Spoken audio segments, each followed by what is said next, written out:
新鮮な恋を君のそばにずっとこのままいたい。君はきっとこの願い神のように叶えてくれる。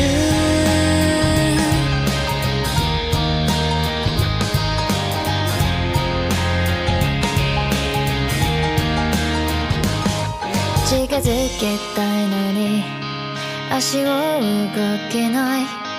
暗示足りない。だから君は気づけない。旅の大家好啊，歡迎繼續翻到嚟我哋嘅 TC Vlog。嚟到旅程第6日嘅早上啊，我哋呢就嚟咗函館嘅五稜郭。不過今日嘅天氣就似乎麻麻地啦，落住雨。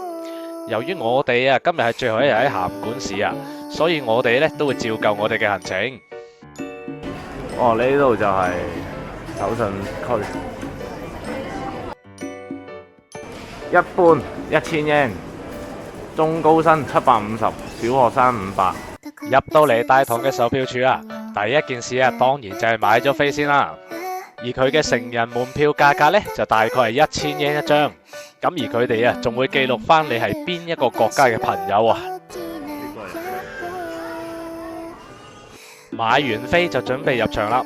而第一 part 呢，先會坐呢部啊幾夢幻嘅 lift 啊上頂層嘅觀景台。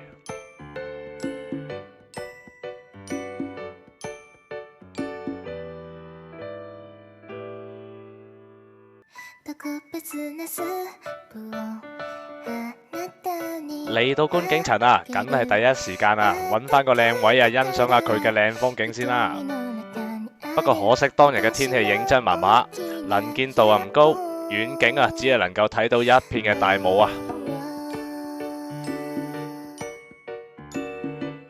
咁而喺高層嘅觀景台啊，亦都會有呢一啲關於五稜郭嘅歷史展覽。有啲手信紀念攤檔，呢個係落一層嘅。觀景台亦都設有呢個手信店，可以買到啊五稜郭嘅特色精品啊。而咁遠嚟到呢度啊，我哋啊都買翻幾樣嘢翻去做手信啊。可以望得到函館山、津輕海峽同埋位於北方嘅環津山脈啊，而且啊仲要係全景嘅視覺啊。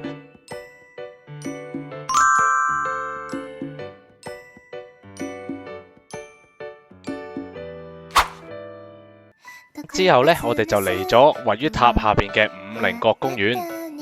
五稜郭公園啊，佢係一座喺日治時期末建造嘅星形西式要塞。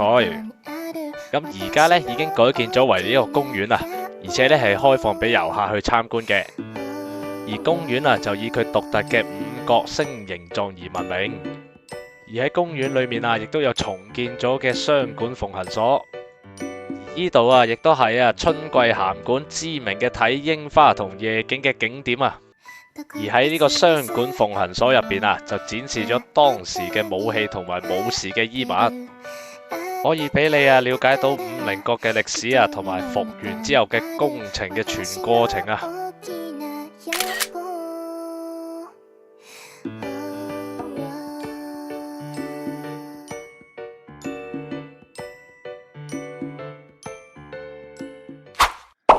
行完五稜郭公園，我哋都肚餓啦，就喺 Google 揾到間專門食湯咖喱嘅鋪頭。聽聞北海道嘅湯咖喱非常之出名，而近幾年湯咖喱更加成為北海道嘅名物土產，咁我哋梗係要試下啦。而落單方面呢，首先你要揀咗一款你想要嘅材料嘅咖喱先，然後再揀你想要嘅湯底。本身我哋想試下佢呢度函館店期間限定嘅濃湯底，但嚟到已經冇晒啦，所以我哋最後都揀咗蝦湯。揀完個湯，再嚟就係你想要嘅辣度，之後就揀你想要配咩飯，佢包括有白飯、糙米同埋蛋炒飯，亦都可以揀唔同嘅大細。最後就係如果你想加蔬菜都可以再另外加，不過本身個咖喱已經有啲蔬菜，所以我哋都唔需要加。首先嚟咗呢個嘅係咖喱雞髀肉嘅湯咖喱，睇下個賣相真係超吸引啊！另外配咗碗中 size 嘅白飯，而我呢個就係純蔬菜嘅湯咖喱，另外配咗碗細 size 嘅白飯。湯咖喱啊，即係指以湯羹形式嘅咖喱製作品。大家可以見到湯咖喱佢嘅形狀呈現出嚟，唔似日本或者印度咖喱嗰種我哋平時食到結結地嘅質感啊，而佢係呈現比較稀啲、水啲嘅狀態。我哋係覺得好好食㗎，配住啲飯同埋蔬菜食，感覺好 fresh、好新奇，而且食完我哋係完全唔覺得鹹㗎。好新鮮。佢啲蔬菜全部都極新鮮。我汁真係好食。好味。食飽之後呢，我哋就開始開車返去登別市。由函館開車去登別市，成程大概需要3個鐘。見到呢個紅色惡魔就知道就快到達登別市啦，而且你會慢慢聞到一陣好強嘅硫磺味啊！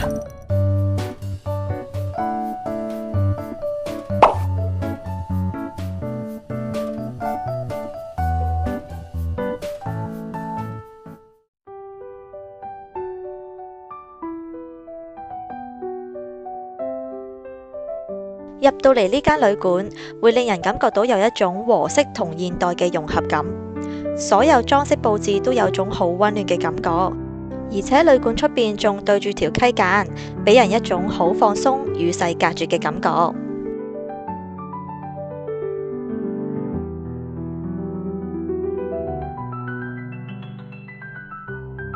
樓層嘅走廊一樣佈置好靚，好彩地安排咗個高樓層俾我哋，而我哋今次住嘅係7007號房，呢度開門係靠用鎖匙開㗎。一入到嚟會有個玄關位，之後有個幾大嘅空間，足夠放到3個篋。再入到個廳位就會見到一個茶几，而基本設備包括電視、夾萬、雪櫃都有齊晒。房間成個環境都算乾淨，唔會有一陣噏味。而我哋今次 book 嘅呢個房間對出嘅環境係面向溪澗嘅，仲包埋個私人風呂㗎。我哋係景，哇！呢個景一流。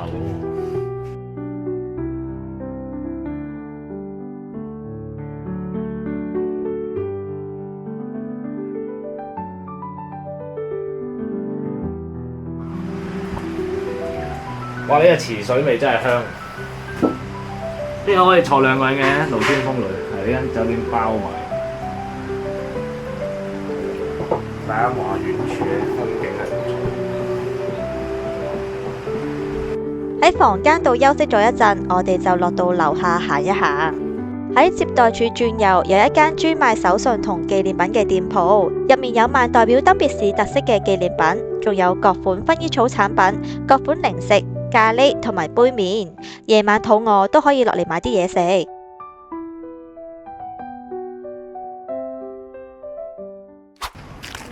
Hello， 我係第一次體驗下呢啲溫泉旅館啦，着和服嘅。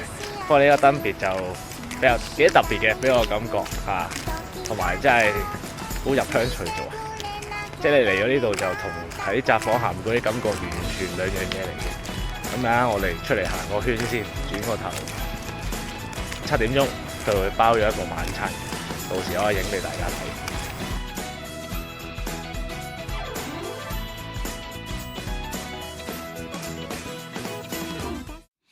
啊！呢一帶嘅硫磺真係好犀利，啲煙就喺度蒸出嚟嘅。我應該會噴啲水出嚟。但實情係着呢套嘢咧，係非常之唔方便。你一勒住條腰，跟住拖鞋對襪就跣，跟住行呢啲地方係濕濕。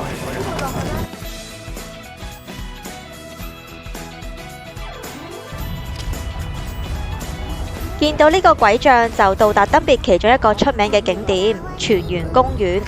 呢度最出名嘅就係每3個鐘噴發一次嘅間歇泉，而每次噴發時間約50分鐘，高度約8公尺。而80度高溫嘅泉水遇到天氣凍嘅情況之下，就會令到成個公園充滿霧氣同埋強勁嘅硫磺味啊！我哋之後企咗喺間歇泉嘅上方，反而唔太感受到霧氣嘅熱度，不過佢嘅硫磺味真係好勁啊！但我哋都接受到嘅。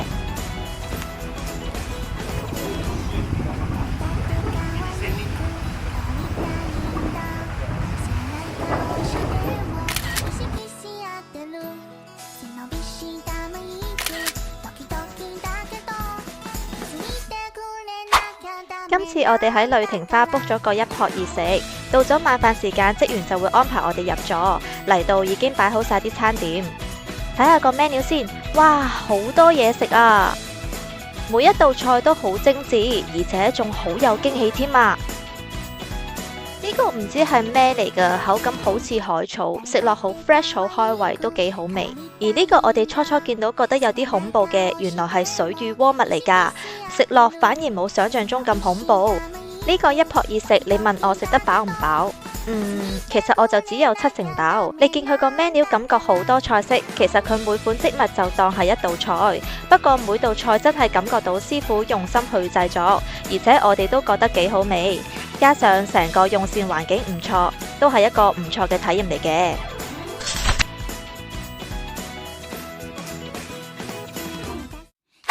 返到房間，職員已經幫我哋鋪好榻榻米啦。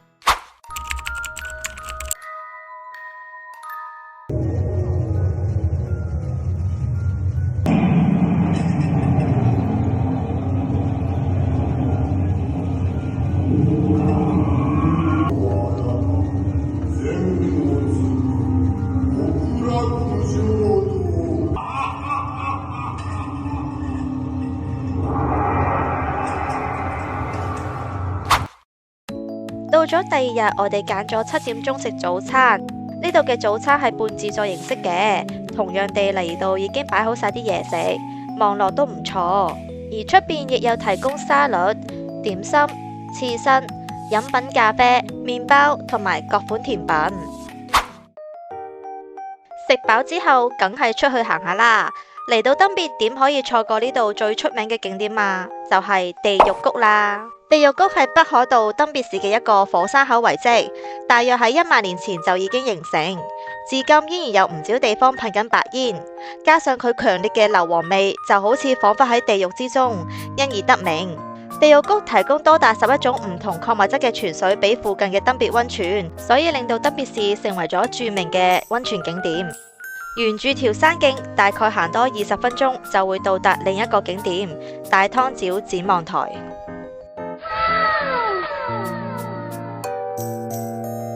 落到嚟，我係俾眼前呢個景象震撼到㗎。呢種景色嘅震撼係冇辦法靠畫面同文字去形容出嚟。我真心建議大家嚟到登別，花少少時間行到呢度，慢慢欣賞。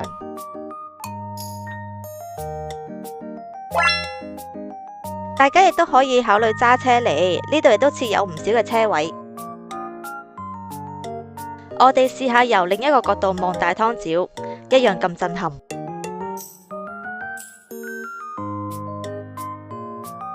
沿住條路一路開車落嚟，我哋就到達區多樂湖。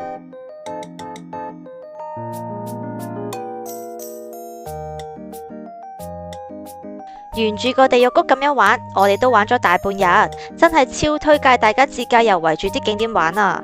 比起你行路會去到更加多嘅景點㗎。咁我哋都肚餓啦，出發去揾嘢食先。呢間回轉壽司見 Google 評分都有4分，而我哋又好想食壽司，就試下佢先。就咁睇個 menu 都好多嘢揀，而且價錢都唔貴。食物質素就一般般啦，青瓜卷個紫菜淋晒，而我哋最中意食嘅拖羅都好多斤啊！食飽之後，見出邊間甜品鋪啲蛋糕好吸引，我哋又忍唔住想買嚟試下啊！啲蛋糕係見到都想食，勁軟熟嘅蛋糕，加埋啲果肉同埋啲 cream 啲牛奶味真係好強。跟住下午茶整過呢啲日流，好味。我哋 book 咗呢間溫泉旅館2晚嘅一撲二食，第2晚用膳嘅地方唔係琴日嗰個大廳，而係會安排喺一間包間入邊用膳。同琴晚一樣，入座前已經準備好晒啲食物喺台，比起琴晚睇落更加豐富，而且個環境超正啊！先嚟嘅有5款頭盤小食，唔好睇小佢哋好似好簡單咁，每一款都好好味㗎。再嚟就有6款嘅時令刺身。沙司米嘅鮑魚片，哇，爽口又脆，呢個青瓜係點呢個醬？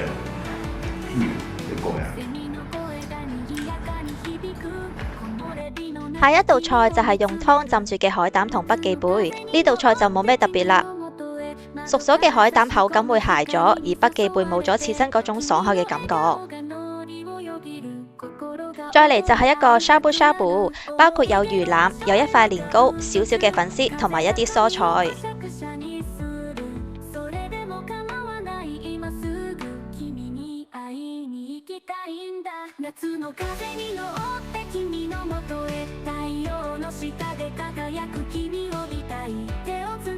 個湯底係麵豉湯嚟嘅，加入塊魚同埋啲菜，飲落去好甜。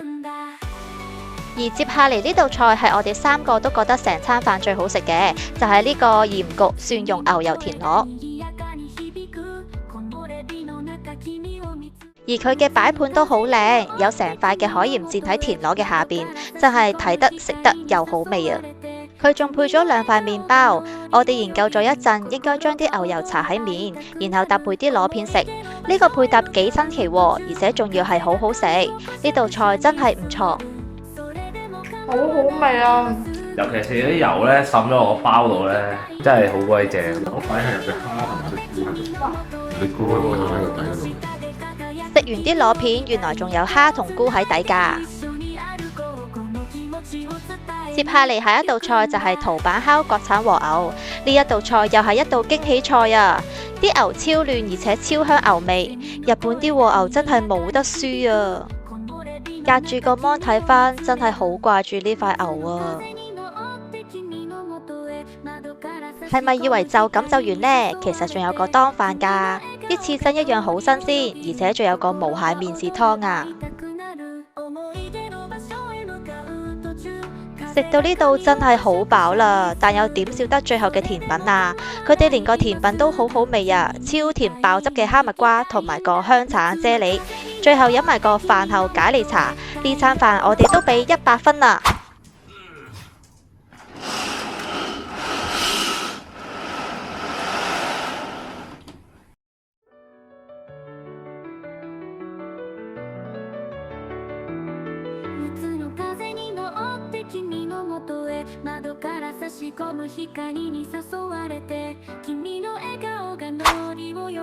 嚟到旅程最後一日嘅早上啊，我哋呢就嚟咗呢個登別嘅中雄牧場。牧場位於登別溫泉區嘅入邊，買咗飛之後呢，係需要從山腳搭纜車去到山頂嘅牧場入口。如果係喺秋季嘅時間嚟啊，你仲可以喺纜車上面啊欣賞到一片紅葉嘅景觀啊！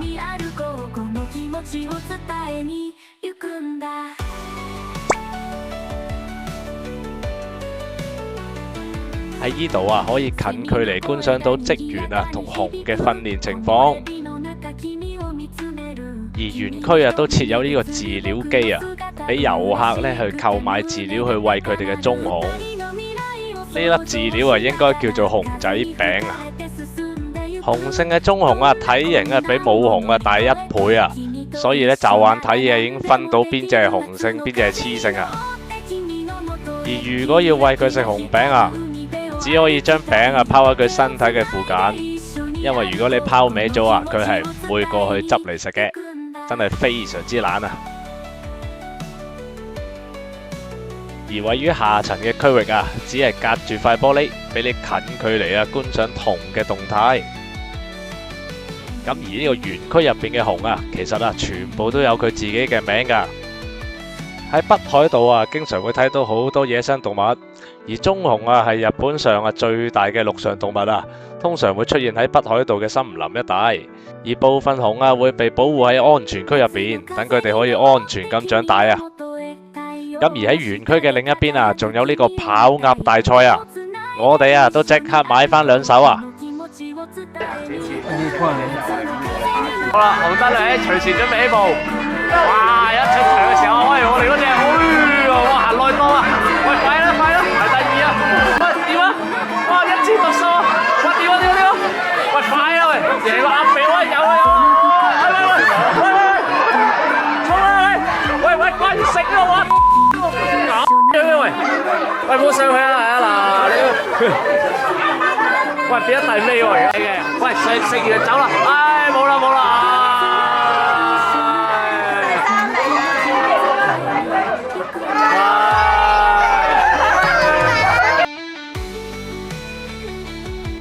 而最後啊，我哋啊睇埋呢個介紹棕熊嘅資料館，咁就準備坐返纜車離開啦。